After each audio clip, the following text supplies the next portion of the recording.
বন্ধুরা, আজ আমরা হঠাৎ করে দেখো কোথায় চলে গেছি। জুবিন ক্ষেত্র। কোনো প্ল্যান নাই, হঠাৎ করে আমরা বেরিয়ে পড়েছি। রাত্রও হয়ে গেছে, সন্ধ্যা হয়ে গেছে ওখানে যেতে যেতে। তারপরে এই দেখো ধূপ প্রদীপ কিনে নিচ্ছি, একটু শ্রদ্ধাঞ্জলি দিব দাদাকে।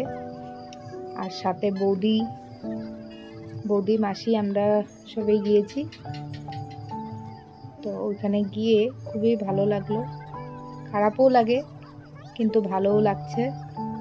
মানে আছে না এরকম জায়গায় গেলে যে কিছু একটা ভালো লাগে না। এমনি তো জুবিনদা নেই, কষ্টটা তো আছে, কিন্তু কিছু একটা ভালোও লাগছে। এই তো তোমরা দেখো আমরা প্রদীপ জ্বালাচ্ছি, অজস্র মানুষের ভিড়।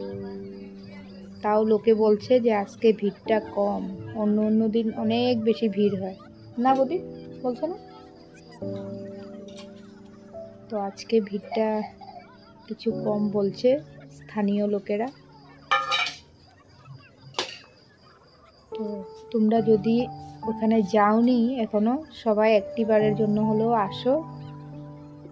কষ্টটা তো আছেই, দাদা যে নাই, দাদার বডিটা নেই, কিন্তু দাদা আছে আমাদের মধ্যে। দাদার শরীরটা নেই, কিন্তু দাদা আমাদের মনে প্রাণে সব সময়ই জুবিনদা থাকবে। কি বন্ধুরা, ঠিক বলছি তো?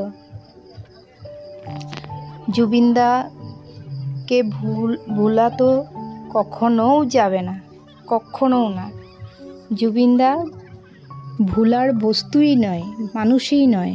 উনি তো মানুষ নয়, উনি হলেন ভগবান। সকলেই জানে ভগবান তিনি।